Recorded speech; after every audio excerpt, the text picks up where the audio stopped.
नतीजों से पहले अब जीत के दावे भी शुरू हो गए, क्योंकि कुछ ही मिनट का वक्त है जब रुझान आने शुरू हो जाएंगे। बीजेपी प्रवक्ता जीवीएल नरसिम्हा ने जीत का दावा करते हुए कहा है कि असम में पहली बार हम सरकार बनाएंगे। असम में बीजेपी को मिलेगा बहुत बड़ा बहुमत, ये बीजेपी का दावा है। केरल में बीजेपी बनेगी तीसरी ताकत। हालांकि तमाम रैलियों में इससे पहले भी खुद पीएम ने भी कहा था कि हम तीसरी ताकत होंगे। बीजेपी प्रवक्ता जीवीएल नरसिम्हा राव के बाद एआईयूडीएफ के अध्यक्ष बदरुद्दीन अजमल ने अपनी पार्टी की जीत का दावा किया है। उनका कहना है कि असम के सारे एग्जिट पोल फेल हो जाएंगे और असम में एआईयूडीएफ को 30 से 40 सीटें मिलेंगी। आसाम के पब्लिक वोटर्स जिन्होंने हक में अपने जिस पार्टी के हक में वोट दिया है वो जीतेगी, और वो सेकुलर है, वो सेकुलर पार्टियों के साथ गए हुए हैं। उन्होंने हमारी पार्टी को भी वोट दिया, उन्होंने कांग्रेस को भी वोट दिया और सेकुलर लोगों को वोट दिया। ये प्रूफ हो जाएगा जिस तरीके से बीजेपी को उन्होंने बढ़त दिखाया है वो बिल्कुल उसका उल्टा हो जाएगा। दूसरी पार्टियां उसके मुकाबले में जीत के आएगी। हमारी पार्टियां जिस तरीके से हमने कल कहा था 30 और 30 को क्रॉस करेगी, वो 30 से 40 तक के बीच में हमारी पार्टी का रिजल्ट आएगा। हमें इसकी पूरी उम्मीद है। फिर तो पूरा समीकरण ही बदल जाता है अगर बदरुद्दीन जिन सीटों का दावा कर रहे हैं। पिछली बार 18 सीटें थी। वहीं बीजेपी का क्या कहना है इसी स्टेट को लेकर के, आइए सुनते हैं। बात करते हैं बीजेपी प्रवक्ता जीवीएल नरसिम्हा से। आप सर्वे भी करते हैं, पार्टी के लिए भी सर्वे करते हैं। 5 राज्यों में जैसा कि सर्वे दिखाया भी है और चल भी रहा है, 2 राज्यों में आपको उम्मीदें ज़्यादा है, असम में सत्ता में आने के और केरल में वोट परसेंटेज बढ़ने के लिए। आपको लग रहा है रियलिस्टिक है, सत्ता में आ जाएंगे असम में? असम में हम पूरी तरह हमारी उम्मीद है और हम पहली बार पूर्वोत्तर हिस्सों में, खासकर असम जैसे एक बड़ा राज्य में हम सरकार बनाने जा रहे हैं। और ये हमारे लिए सबसे बड़ी एक उपलब्धि होगी क्योंकि असम और पूर्वोत्तर राज्यों में बीजेपी का शासन कभी नहीं रहा है। जहाँ तक केरल का सवाल है, पहली बार केरल में त्रिकोणीय संघर्ष हुआ है। आज तक केरल में केवल डायरेक्ट फाइट होता था वामपंथी गठबंधन और कांग्रेस गठबंधन के बीच में, लेकिन पहली बार बीजेपी ने एक बड़े ताकत के रूप में, एक तीसरी फोर्स के रूप में हम उभरे हैं। तो हमें बहुत उम्मीदें हैं। केरल पर भी हमारी जो वोट शेयर है बढ़ेगा। असम में कुछ खास रणनीति बनी तो अब देखिए, हर चुनाव का एक परिप्रेक्ष्य होता है और जिस प्रकार हम असम में चुनाव लड़े हैं, जहाँ तक मेरा आंकलन है एक चुनावी विशेषज्ञ के रूप में, हमने एक भी ऐसा काम नहीं हुआ है हमारे ओर से जिससे हमें थोड़ी सी भी नुकसान हो सकती हो। बहुत सटीक रणनीति अपनाया गया, बहुत अच्छे कैंपेन चला, बहुत अच्छे ढंग से हमने चुनाव लड़े और एक गठबंधन बनाए। और ऐसे राज्य जहां केवल हमारे पास 5 सीटें थे पिछले विधानसभा चुनाव में, हम आज वहां सत्तारूढ़ दल बनने जा रहे हैं। मुझे लगता है थोड़ा इंतजार करना चाहिए। खैर, कुछ ही मिनटों का इंतजार है, चीजें साफ स्पष्ट होने लगेंगी। नतीजों से पहले बीजेपी असम में जीत का दावा कर रही है, तो बीजेपी के प्रवक्ता जीवीएल नरसिम्हा जो कि बता रहे थे कि असम में किस तरीके से स्थिति बिल्कुल बदल जाएगी और वो आ जाएंगे। अब आपको 2 तस्वीरें दिखाते हैं। नतीजों से पहले कैसे जीत की दुआ मांग रहे हैं नेता।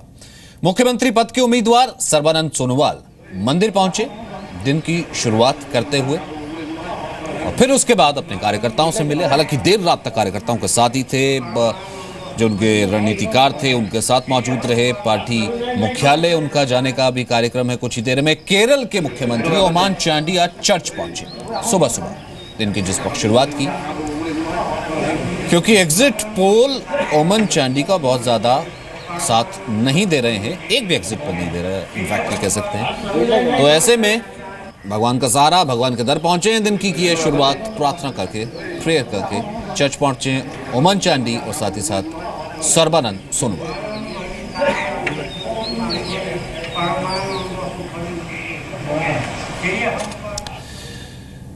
तो तस्वीर आप ओमान चांडी की देख रहे थे। हम प्रसाद भूसेकर का इसी के साथ दक्षिण का रुख करना चाहेंगे।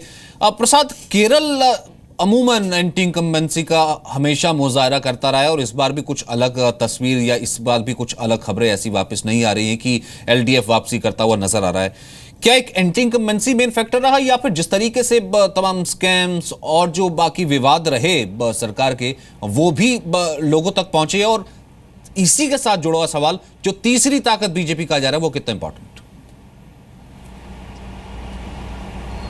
बिल्कुल, कई सारे फैक्टर्स है। एंटी इनकम्बेंसी फैक्टर ज़रूर है, और उमन-चांडी सरकार के लिए जो सोलर स्कैम हुआ था वो भी थोड़ा सा नुकसान पहुंचा सकता है ज़रूर। और जिस प्रकार से फाइनेंस मिनिस्टर को भी रिजिग्नेशन देना पड़ा वहाँ पे बार लाइसेंसेस को लेकर के, वो एक फैक्टर है। और बीजेपी लगातार यहाँ पर काम कर रही है, बहुत जो है ताकत उन्होंने झोंकी है। जो लीडर्स है उनके, सुरेश गोपी जो एक एक्टर है, उनको राज्यसभा मेंबर बनाया, श्रीसंत को भी दिया, और ग्राउंड लेवल पर काफ़ी जो है बीजेपी ने मेहनत की। लेकिन इस सब का जो नतीजा होगा वो क्या होगा, ज़रूर नतीजों में कुछ ही देर में देखने को मिलेगा।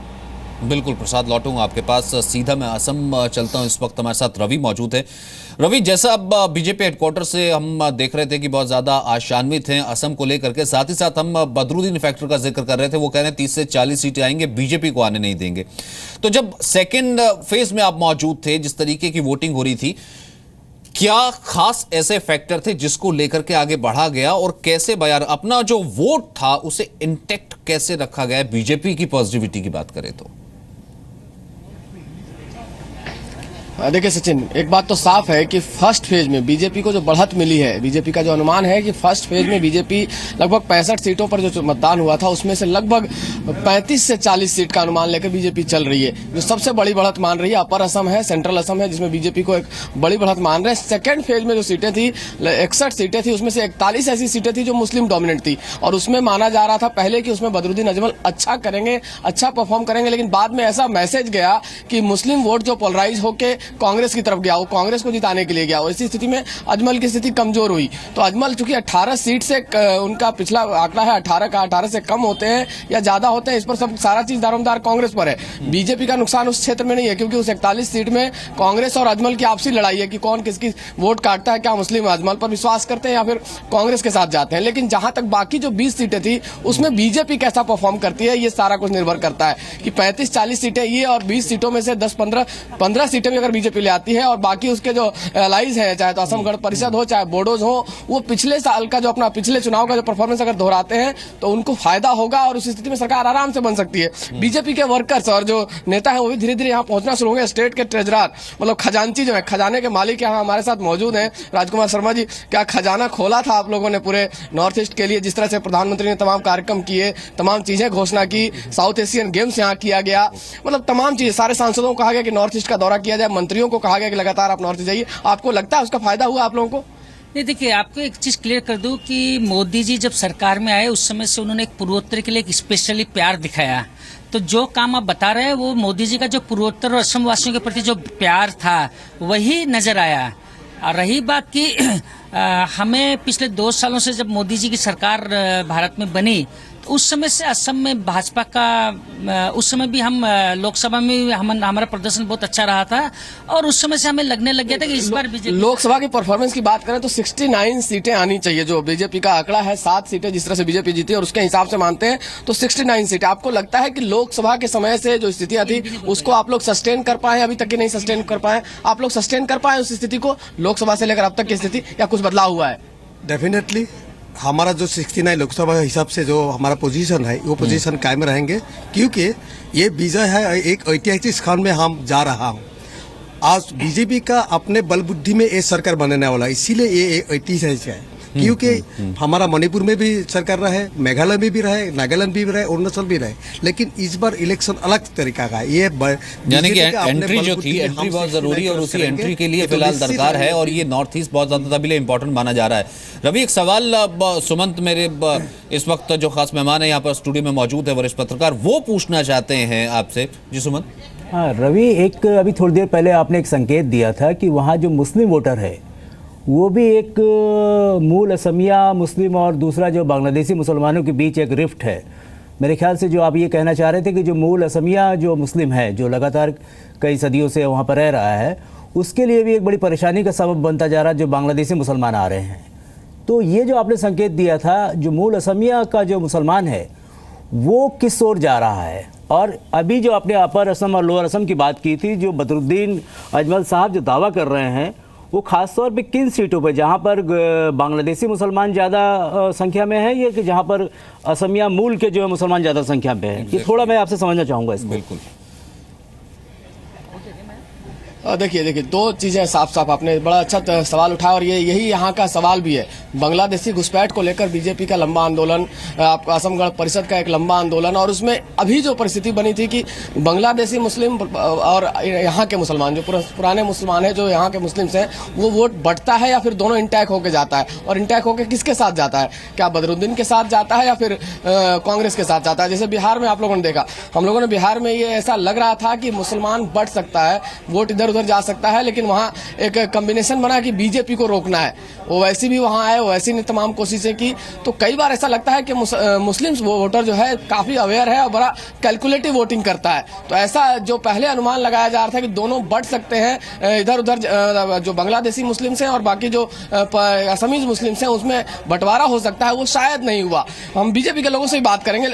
आप लोग जो अनुमान लगा रहे थे कि इसके नाम पर, एक तस्वीर मैं दिखाता चलूं इससे पहले दर्शकों को, इस वक्त जो हमने टीवी स्क्रीन पर डाली वो अब एक बार बता दूं मैं, ये त्रिशूर से तस्वीरें आ रही हैं, केरला से, और ये तस्वीरें अब तमाम 5 राज्यों से और जगह से भी आनी होनी शुरू हो गई हैं कि वहां दरवाजे खोले जा रहे हैं उन पोलिंग बूथ से जहां पर ईवीएम मशीनें रखी गई हैं। जो चुनाव के अधिकारी हैं उनकी निगरानी में फोर्सेस मौजूद हैं, क्योंकि जो शुरुआती काम होता है वो किया जाएगा, और कुछ ही मिनट बाद, हम ये कह सकते हैं लगभग 18 मिनट बाद या 19 मिनट बाद, हमें शायद पहला रुझान भी मिल जाएगा।